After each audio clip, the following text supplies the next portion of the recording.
or to go out of business because it is simply too expensive to risk your nets to the whims of a tugboat captain or to the vagaries that current, tide, and storms play on a nearly 300-foot vessel in such close proximity to the nets that are your business's major investment. And second, we're going to see recreational activities become an ever more dangerous endeavor. You saw those small marks all around the barges on Mr. Moncur's presentation. Those were the size of actual recreational craft. Fishermen at anchor near a bend in the river are immediately at risk, quite simply because they can't be seen. So that's watermen, that's recreational users, that's two of the main groups that use this river. And so I submit to you that opening up sediment barging in Caroline County on the river and the slippery slope that is to follow is actually a de facto decision, a decision that values mining transport over our homegrown waterman operations, over our recreational fishermen, and over our other recreational resource users. Why? Because on a river this narrow and this winding, you simply can't do those activities safely or profitably with these enormous vessels looming over your shoulder. In summary, the crux of this issue is about precedent and how that slippery slope will affect your grandkids and mine. It may or it may not happen immediately, but slippery slopes only lead in one direction. Do you want to risk setting a precedent, or do you want to be the ones who took a stand for preserving quality of life in Caroline County, the quality of life that makes people call Caroline a paradise on the Rappahannock? Thank you. Thank you, sir. Next, Timothy Watson, Kay Watson, and Reinhard Watson. Hi. I'd like to thank the board for the public comment up here to express my opinion on this matter. My name is Timothy Watson. My address is 3409 Buckner Road, Rappahannock Academy, and I live in the Port Royal voting district. I find it amazing that with everything that is going on in the economy today, with unemployment almost at 10%, with underemployment at up to 15% according to some studies, that we have people scoffing off the idea of what 14 jobs will bring to people. 14 new jobs that do not exist in the county as it is now. There are people, I do not know the unemployment rate in Carolina as it is now, but there are people looking for work. And there are people who should not have to drive 150 or 200 miles just to go to work. And we talk about, every year this board and the school board and even the state talk about how are we going to fund these things that are important to the citizens. How are we going to fund public safety? How are we going to fund education? We need to work on, we constantly hear about how we need to raise teacher salaries, how we need to find qualified teachers and keep them in Caroline instead of them coming here for 2 years and moving to Loudoun where they're getting paid $50,000. We need to work on this. And to laugh off 14 jobs for the citizens of Caroline County, the ancillary jobs that would be created by the new employment, and to laugh off $100,000 a year, it's just beyond anything that I can understand. And some of the people, I live approximately about 1 3/4 miles away from the site. I have no problem with it. I live closer to some of the actual King George mines. I can see them. They don't bother me. I don't have I haven't rolled over in my grave. I'm not in my grave because of silicosis. Mining has been happening in the area for decades. I have a map from the United States Geological Service that shows all of the different gravel mines in the area. Some of them are even on AP Hill. There's a gravel mine on AP Hill on the northern border, and a sand pit on the northern border. They're about a mile from Port Royal. I have never heard of anyone in the area dying of silicosis. And I think a perfect example of this is even while people cite Four Winds as being as a reason not to approve it, Four Winds himself extracts sand for on-site maintenance and for use on their golf course. You can go find it. You can see a picture on Google Earth. They've been doing it for years. The depression in the ground from it is huge. And they've been using this for years with no ill effect. They have no problems with using that. But it's just that 14 jobs and $100,000 a year for if Black Marsh opens up, it's going to be the end of the world because people are going to just suddenly drop dead from silicosis. Is 15 absurd. seconds remaining. And it's nothing more than fear mongering. Into the barge traffic, the barge are going to kill you. A couple years ago, we heard how all those gravel trucks on the road were going to kill you. And there's no way to please the people that are just so emotional about something to have no data about what's going to happen. And I'd like to thank you for your time. Thank you, Mr. Watson. Mrs. Watson, before you come up, just for the future, you don't have to give your actual address.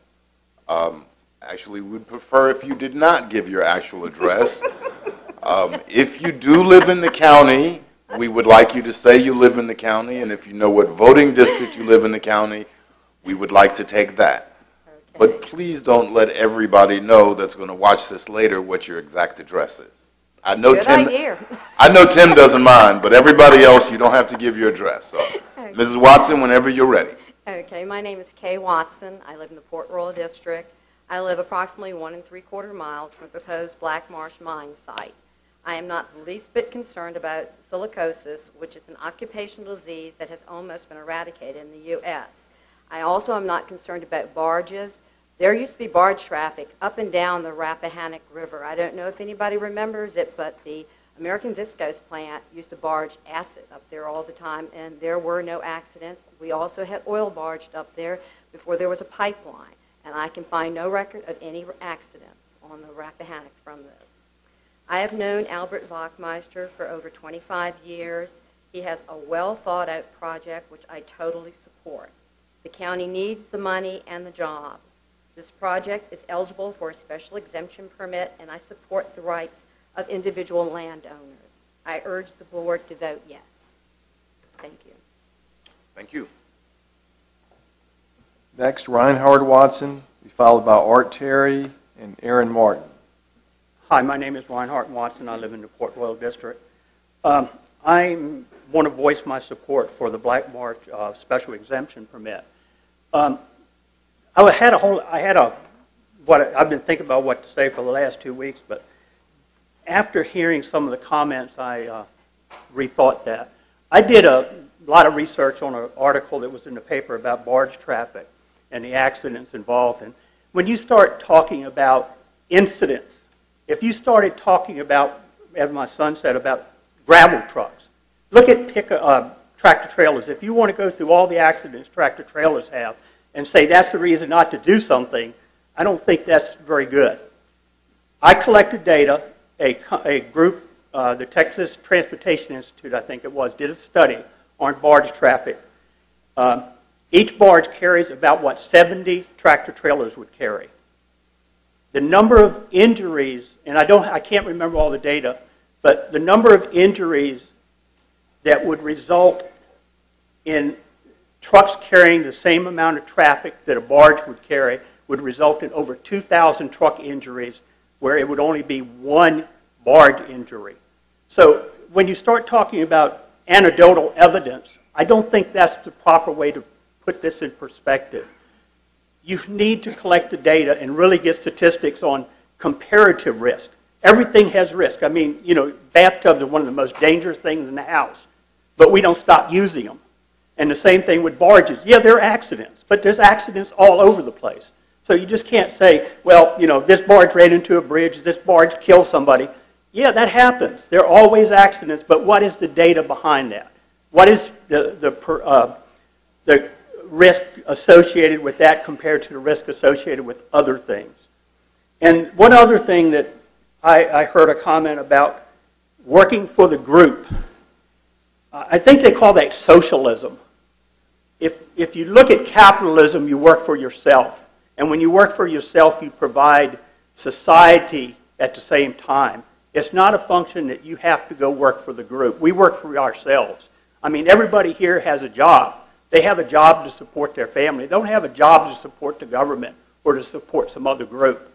So, Albert should be allowed to use his property the most effective, the most economical, that gives him the most economical benefit. So I ask you to vote yes for the permit. Thank you.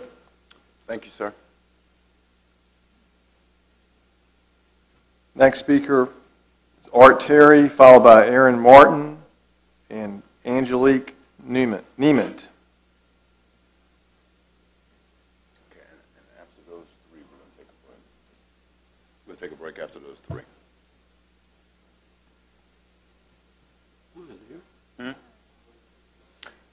I'm not the only one over 50.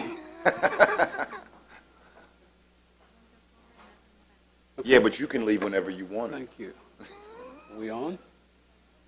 Sir, you're on. Go right ahead. Thank you. Okay.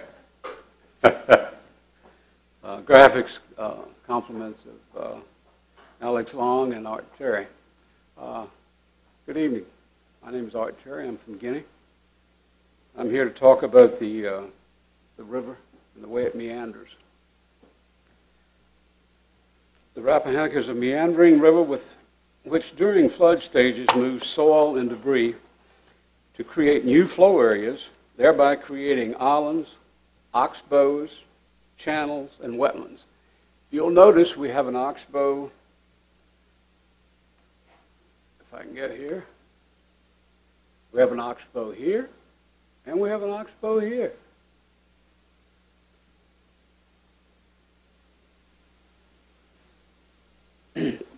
"21 historical crests for the Rappahannock at Fredericksburg range from 16.8 feet in 2003 to 42.6 feet in 1942. Now, if you overlay the 100-year FEMA floodplain map over the Black Marsh project, it shows the 100-foot flood level is approximately 24 feet. And this information came from Margot Harmon, who did the Embry Dam study for the FEMA group. Black Marsh consists of 541 acres, of which 281 acres is in the 100-year floodplain.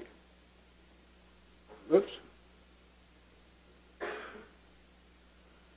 This is floodplain right here. All of this is crosshatched.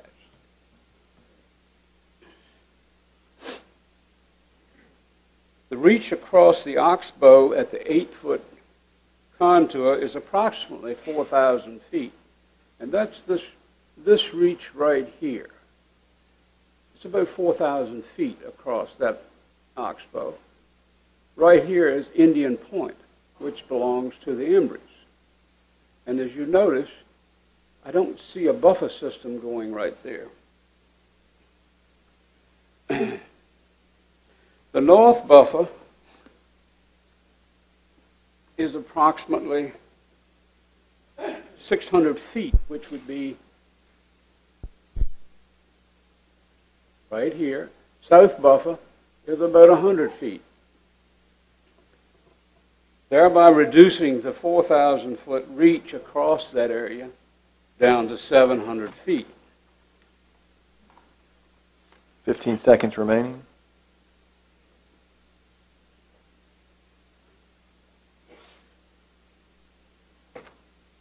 The Caroline and King, as we look at this, the Caroline County line will shift with the oxbow. As you see, the oxbow will wipe out from floodwaters. Excuse me.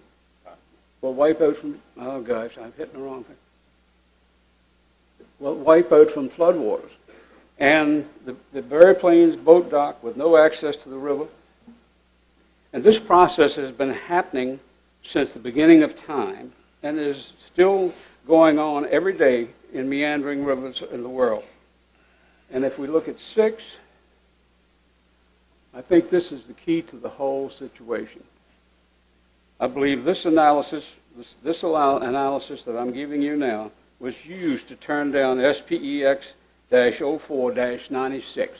You denied that in 96, and I would like for you to do the same thing again.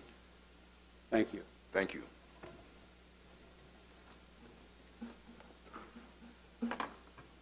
Next speaker is Erin Martin, followed by Angelique Neiman. Good evening. Thank you for this opportunity. My name is Erin Martin. I live in Caroline County. I simply want to say very briefly that please allow this opportunity. If there are concessions to be made, then please take them heavily and seriously into consideration. This could be a very good benefit for all, environmentally, academically, and financially. Thank you for your time. Have a good evening. Thank you very much.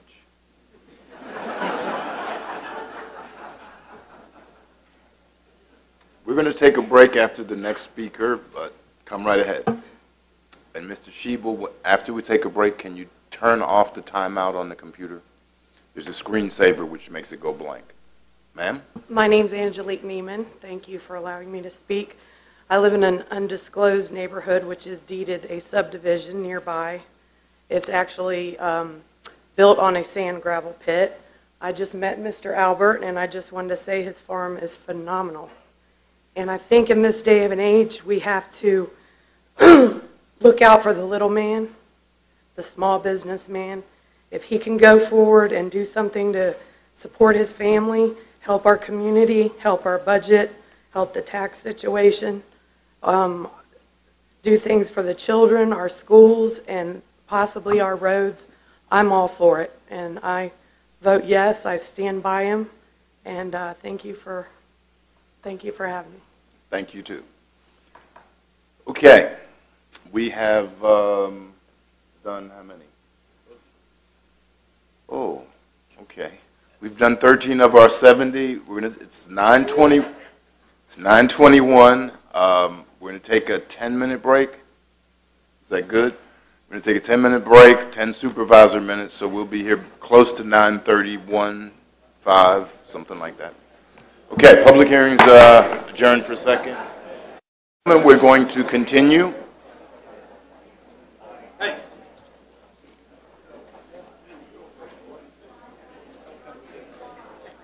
Eleven.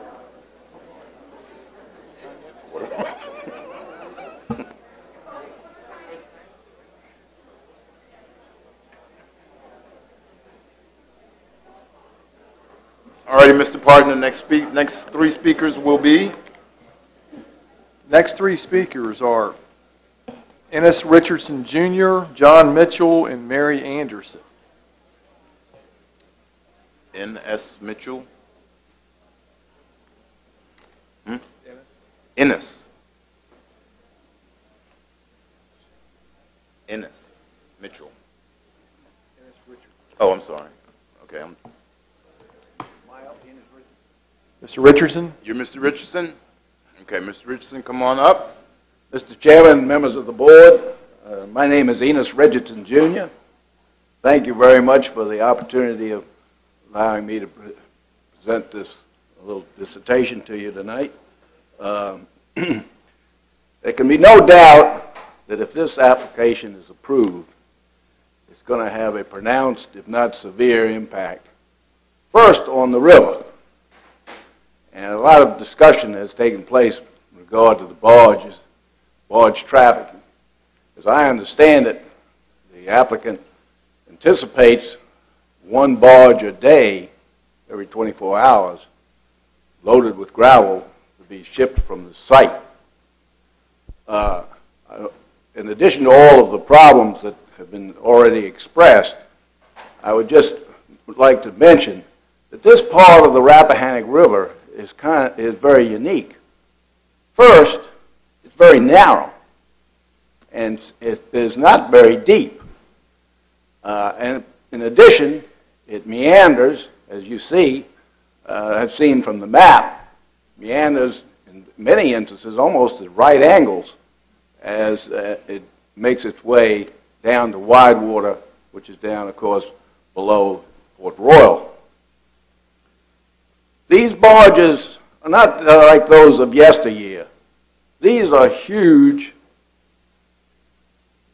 barges. You saw a picture of them, pushed by powerful tugboats. They can't stop on a dime. I think the applicant indicated they only go 1 to 3 miles an hour, that doesn't include if you've got an ongoing tide, which is maybe 5 or 6 miles an hour, they can go a lot faster than 1 to 3 miles an hour. So they can't stop on a dime. They can't turn on a dime. And the impact of these barges on this part of the river cannot help but be a danger and a problem for all of those other people that utilize this river for their purposes of recreation, fishing, or whatever the case may be. So that's the first impact of this proposed application and what it would have if it's approved. I would like to commend, and if it not even congratulate, you, the members of the board, who represent the people 15 seconds remaining. Of Caroline County, for recognizing that this is a very sensitive part of Caroline County. This called resource sensitive area. How, I asked one question, how can a mining operation that goes for 20 years Time's up, sir. not affect this part? You turn down the application. Thank you. Mr. Richardson, before you leave, you didn't tell us if you lived in the county, what voting district you lived in, and not your address. I didn't want to let that out because I don't live in the county, but I live in Fredericksburg. But I've been raised in the county below you, Essex County, and of course I've been on this river for over 70 years. Okay. You don't have to be ashamed to live in Fredericksburg. Thank you. You can move back anytime you want, okay? Thank you, sir. Next 3 speakers, John Mitchell, Mary Anderson, and Don Flynn Eagle Shelton. Mr. Chairman, members of the board, of anybody in this room. Mr. Mitchell, before you. Oh, yeah. Thank you, Mr. Thomas. We're going to do this all the time. That's good. I'm sorry. I don't care where you live. We just need it for our record. Thank you. I do appreciate those jumping cables you were going to lend me. I live in King George. Okay. We'll start your time right now. Oh, thank you. You get the same amount of time even though you live in King George. You do a heck of a job. I appreciate your opportunity. And of anybody in this room, I personally am impacted by this application. I did send y'all letters. I'm John Mitchell. I have, the past 30 years, leased 384 acres known as White Marsh that's contiguous to this property. So of anybody in this room, it impacts me and the people that we hunt and fish with the most.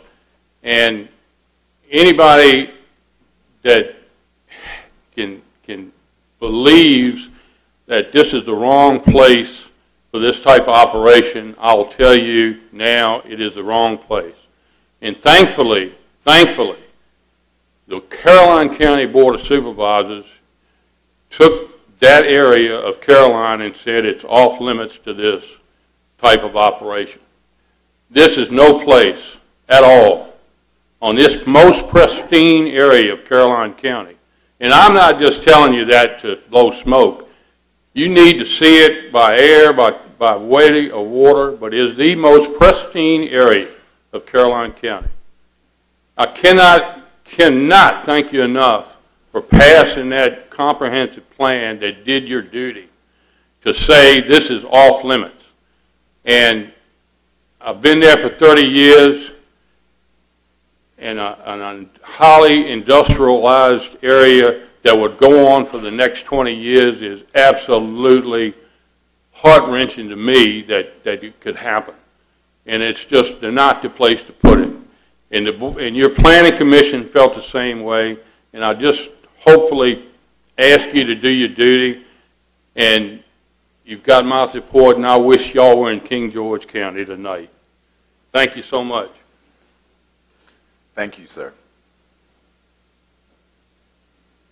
Next speaker, Mary Anderson, followed by Don Flynn Eagle Shelton, and then Larry Hanley. Mr. Chairman, members of the board, I'm Mary Anderson, and I'm in the Western Caroline District, I think. Number 6. Number 6. Caroline County is $88 million in debt. Well, it was. You all recently added another $8.5 million to that. We have a business that wants to come into this county that won't impact the county infrastructure, and it will bring us jobs and tax revenue. It's not a company that will put trucks on the road, but it will help the county coffers a lot. It brings us jobs which we need, it brings us tax revenue that we need, and I have been told that one of the objections to having the operation there is that there's a water inlet in the area that may be used in the future for Caroline County water. Actually, the Rappahannock is a tidal river almost all the way to Fredericksburg. So the water in that area is going to be a bit brackish and not really good to drink. I mean, you can always take the salt out, but that's not really a very efficient process. In summary, we need the tax revenue and we need the jobs.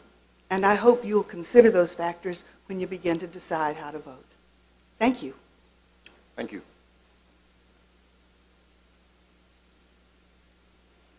After Mr. Shelton, the next two speakers are Larry Hanley and Emmett Sneed. Good evening. My name is Don Shelton. I'm also known as Flying Eagle, the River Fox. I'm a member of the Potomac Indian tribe that has been up in Fabry Beach and Quail Landing. Mr. Shelton, could you tell us where you live? I live in King George County. I'm here to speak up for the rights of someone who cannot speak here tonight. That is the people who lived on this property. There was two Indian villages that was called the Cutter Woman tribe. That was there for over 3,000 years. There is burial grounds on this property. There's several maps detained where they're at. It was several tribes on the Caroline side. There was more on the King George side in the main village. Those areas has been identified by research done when they bid Hop Yard. I ask you to take the time to go back, do the research. I have a company who does real good at it. Find these grave sites, preserve them, protect them. They need to be considered in all of this. That's the thing tonight, is people's rights. That's what y'all got to look at. Everyone involved here. I mean, I picked up last night between Hop Yard, subdivision, Haymont, the people use the campgrounds, whatever. 15 to 20,000 people could be eventually affected by this one way or the other. I'm also one of the original members of Friends of Rappahannock. I'm very sensitive about that river. Please take that in consideration. So what I ask you, take the time, look at this carefully, take all people's consideration rights in. I mean, even Albert's in Black Marsh Farm, he has certain rights that has to be looked at. Take the time, do this right, where everybody will appreciate what has happened. Thank you for your time. Thank you, sir. After Mr. Hanley, we have Emmett Sneed and then George Sneed. My name is Larry Hanley, King George County. Thank you. Members of the board, chairman. My wife and I are property managers for Rappahannock Bend Farm, which is owned by former governor and current U.S. Senator of Virginia, Mark Warner, and his wife, Lisa. Due to the crisis that's going on in Washington right now, which we all know, he couldn't be here himself in person, but he did send a letter he wanted me to read before you. I'll continue there.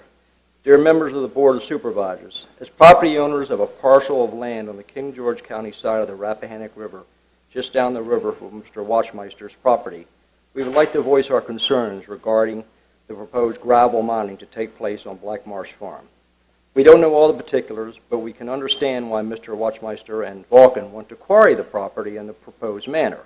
We also believe, however, that the interests of wildlife, the fishermen, the boaters, and the residents of this beautiful stretch of river should have a voice in this decision. The wildlife, the fishermen, boaters, and other residents of the river will reap none of the benefits, but will bear a large parts of the environmental and nuisance burdens of this project. Our farm happens to be directly across the road from an active gravel mine. Our next-door neighbor quarried gravel for almost 5 years, and we did not speak out in opposition to this type of land-based project. The proposed quarrying, dock, and fairing will change the characteristics of the Rappahannock and our stretch of river. Currently, our section of the Rappahannock is a safe, natural, quiet haven for eagles, herons, egrets, migratory snow geese, ducks, turtles, snakes, bass fishermen, recreational boats, children, and residents who live along the river and who visit it. We are not ecologists who can speak with any scientific precision as to the noise and emissions from the gravel excavation, the noise and pollution from the machinery necessary to move and load gravel onto barges, and with the regular back and forth trips of the barges ferrying the gravel up and down the river regularly, life on this section of the beautiful river will be significantly impacted for a long time. We respectfully ask that this project not be approved as proposed. Sincerely, Lisa Collis and Mark R. Warner. Thank you. Thank you, sir. I don't see Mrs. Sneed. Emmett Sneed. Oh. I'm obviously not Emmett Sneed, but we have switched time frames, if that's okay. He's going to speak in my spot, and I'll speak in his, if that's okay with you, gentlemen. All right, let me think about it for a second. Go ahead. Good, because this is going to be short. Oh, great. Okay. Go right ahead. Thank you. I appreciate what you have to do, and I've been here before. And my name is Ellen Sneed, and I've stood before you. I can't believe it's been 3 years, but, you know, back then my husband, there was a gravel operation approved right across from our farm. We have 20 acres, and of course all that's will be at some point, it's in litigation, but it will be trucked by the highways. And as I sit here tonight, I listen to people's concerns and fears. It's not the highway now, it's the river. And I understand that, and I know you understand it. But let me just relay one thing. After the permitting process with our land, a good friend of mine and a good neighbor came to me and said, you know, I'm all for property rights. I'm a landowner and everything, but your property rights end when that truck gets on the highway. And that's everybody. And we're in Caroline County, and you know that's dangerous or whatever. But this project has no trucks. Nothing. Nothing will be on the highway. Nothing at all.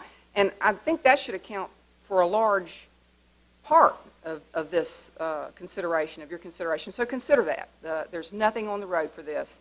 And I'd just like to say that I think that Albert's a good person, that he will do what's right. He's a farmer's farmer, just like my husband was.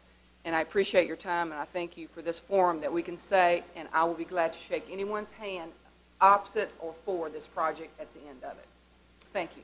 Thank you, Mrs. Sneed, and that is the hope of the entire board and the county, that when it's over, we'll all shake hands and move forward. Mr. Sneed, I hope you do as well as she does. Next. Next is George Sneed, to be followed by Rick Lawson and Bruce Lee. Bruce Lee. Hi, I'm George Sneed. I'm in the Port Royal District. I'm going to make this easy. Dear Board, please vote yes for Black Marsh. We could use the jobs and revenue for the county. Thank you.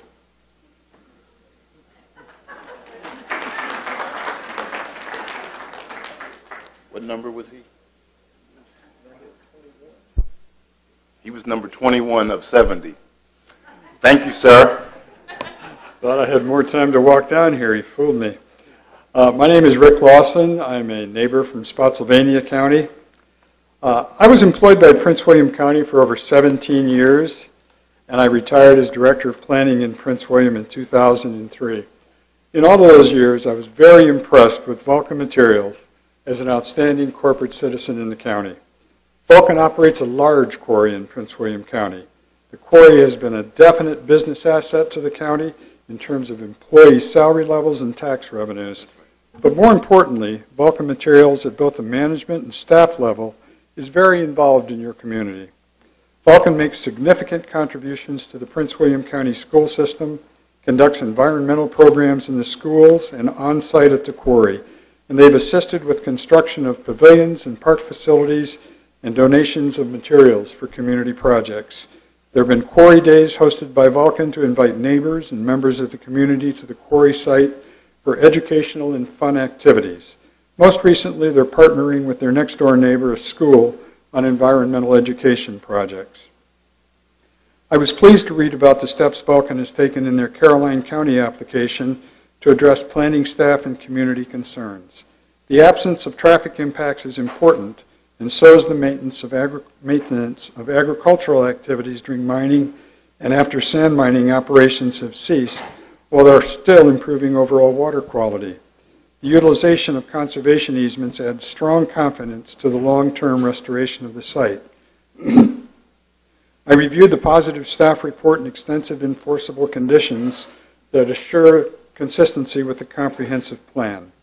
I encourage the board to act favorably on this application so Caroline County can not only enjoy the economic benefits of the proposed operation, but also that the county can enjoy the many other benefits that come from having a Fortune 1000 company as an excellent corporate citizen and partner in the community. Thank you very much. Thank you, sir. Next, Bruce Lee, Bill Wick, and Jim Heung Bok. Yes, my name is Bruce Lee, and I live in Caroline County, and I want to talk about fishing on the Rappahannock River. I live on the banks of the Rappahannock, just a few miles upstream from Black Marsh Farm. I'm a real river rat. I love this river and would never support any project that would be detrimental to it. I spent thousands of hours fishing on this river, fishing tournaments. In 2005, I was a founding member and former chairman of CBAV, Concerned Bass Anglers of Virginia. Our mission was to protect, conserve, and improve the Commonwealth's fisheries. CBAV partnered with Virginia Department of Game and Inland Fisheries to restock some 350,000 fingerling bass in the ailing Chickahominy River. It was a huge success. Our board developed a list of things that would improve our fisheries. On tidal water, we identified the creation of pits to greatly improve the spawning habitat of our rivers. Let me back page. Let me tell you that on the Potomac and James River, there are at least 15 pits that I know of. When you cross the Woodrow Wilson Bridge on Route 95, the whole pit on the right where they're developing, that was Smoots's Bay. That's a man-made pit. On the left-hand side is Oxen Cove and the Spoils, man-made pits, great fisheries. In the spring, these fish flock to the pits to spawn. They have the gravelly bottom, rocky gravelly bottom, which is perfect habitat. I would love to see this pit built and someday be connected to the river by way of a large 48-inch pipe or a canal. Maybe someday that could happen. Either way, a pit is a wonderful thing for our fishery. Thank you. Thank you, sir.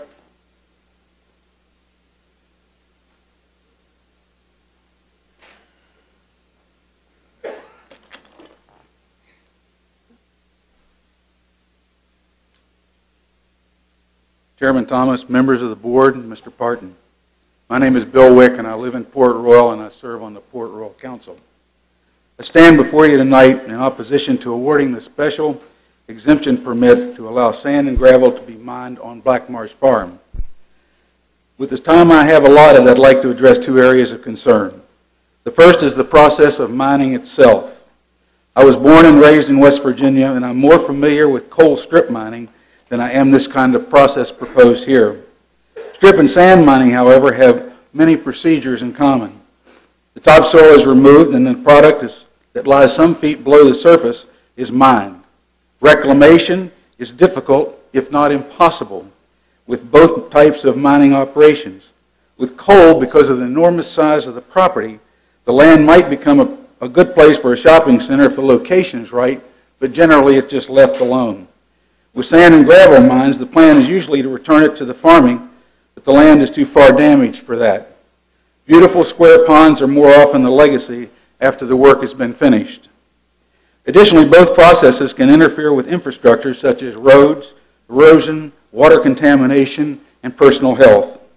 I have read and heard that Vulcan Materials have said that won't happen here, but it doesn't necessarily mean it won't. There's several examples that I can give you, but time won't allow them. A couple of them might be that in Illinois they were fined $120,000 for EPA violations. In Chicago, because they destroyed the Juliet Road, they were fined $40 million to repair that road in two lots. It has been mentioned about the accident on the James River, and I've heard them say many times that Vulcan was not responsible for that.